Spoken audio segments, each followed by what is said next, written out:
Pounce On It viewers. I'm Sharice Tanner, your host. Happy November 5th to everyone. Happy November. And the first thing I want to say is daylight savings time is on its way, like tonight.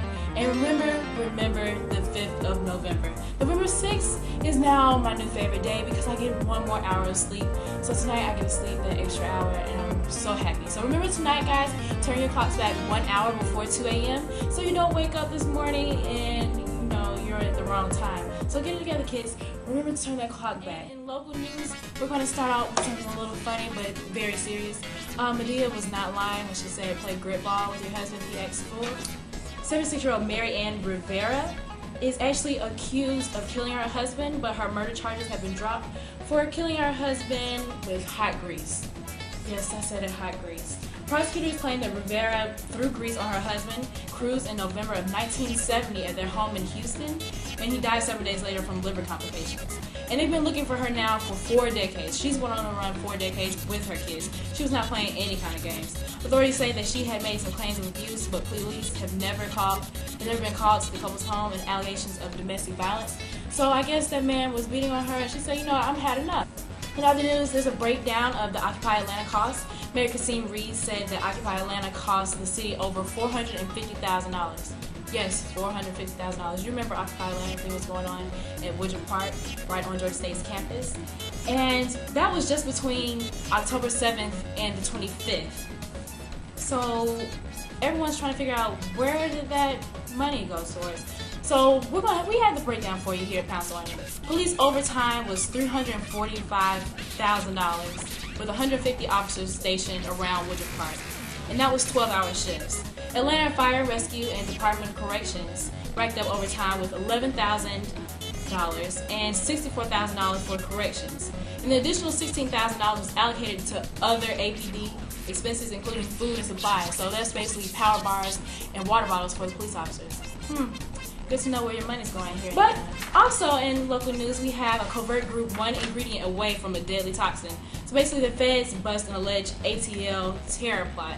Yes, there were 4 senior citizens aging in range of 65 to 73 who were accused of planning an attack on unnamed government officials and with ricin and explosives. And according to the feds, they have an affidavit saying that one of the men made a trip to Atlanta and made surveillance on government buildings, like right around here, including a government building in DeKalb County for the ATF. So that's very scary, but they went on trial recently, and the 4 men were indicted. And in national and entertainment news, Whitney Houston was nearly tossed off of a Delta flight here in Atlanta. Yes, Miss Whitney Houston tried to act a fool on the plane. Flight attendant said she got a little diva-ish and said she didn't want to buckle her seatbelt, and she was on her way to Detroit to shoot a new movie. So they told her, Miss Houston, if you do not buckle your seatbelt, ma'am, we're going to have to land this flight. We're not going anywhere. So eventually she did buckle her seatbelt. But my thing is, you're Whitney Houston. Why are you flying, commercial air? But, trying to save money. And in other entertainment news, the woman suing Mr. Justin Bieber faces Vegas battery trial. Yes, the girl who is 20 years old, I believe her name is Mariah Yater, is actually being accused of beating her last ex-boyfriend. I hope she didn't beat poor little Bieber. A San Diego woman claims that pop star Justin Bieber, who fathered her 3-month-old child, has a court date in Vegas on allegations that she slapped her ex-boyfriend. And that's on December 12th, a misdemeanor battery charge that could have gave her 6 months in jail and a $1,000 fine. Yater is the 20-year-old who accuses 17-year-old Bieber in California and is seeking a paternity test and child support. And that's all we have for entertainment news. And in college and GSU news, a study says that the freshman 15 is a myth, which is good news for a lot, but bad news for those of us like me who, I kind of want that freshman 15 to go to all the right places. I'm just saying. But studies have shown that despite repeated warnings about packing on the dreaded freshman 15 and the rising obesity rates in the United States, a study finds that most college students do not gain those freshman 15 during their first year of college. And according to Ohio State research scientist Jay Zargowski, say that 3 times, the freshman 15 is a myth, and there is no freshman 15. So he was very serious about that. He just said there's no such thing. It's a myth. And his research, to be published in December, found that the average student gains about 2.4 to 3.5 pounds freshman year. Because sometimes that food in the cafeteria is not that hot, so how could you gain that 15? It might just be 2 or 3 pounds. And also, the Hope Scholarship may remain the same in 2013, but the future is uncertain. We all depend on Hope Scholarship here in Georgia if you attend a public school, a public college or university. And they're saying that the amount of the money distributed for the Hope Scholarship might be drying up. So I feel sorry for those seniors who are graduating from high school and are depending on Hope Scholarship, because right now it does not pay for Hope. It does not pay for books and fees anymore.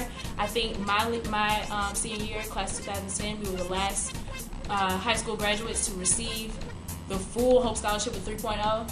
Now they're saying that with recommendation is that the scholarship values remain the same and unchanged, but the final decision rests with lawmakers, said David Lee, Director of Strategic Research and Analysis for the Commission.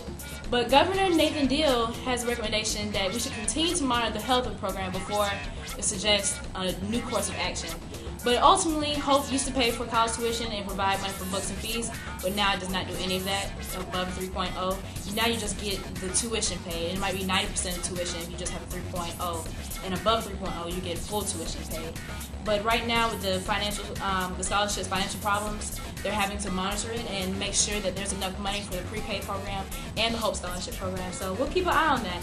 And right now, the state is projected to spend about $934 million for the 2013 fiscal year on Hope and pre-K. So we'll keep an eye on that, college students and rising high school seniors. We need to keep hope alive. Please, Lord. Keep hope alive. Everyone needs to go to school. Everyone needs to go to college. In other news, here at Georgia State, sadly, there are 3 Georgia State students robbed in 4 days. 3 robberies in 4 days. So serious. The first incident happened at 11 p.m. at the Lanier parking deck on John Wesley Dodge, right across from the university's commons. So, somewhere back over there. According to campus crime alerts sent out by GSU police, a student was reported that he parked 1 space away from a red 4-door pickup truck occupied by 4 men, and they all jumped out and tackled him to the ground and kicked him repeatedly. The individuals took his book bag and left the area.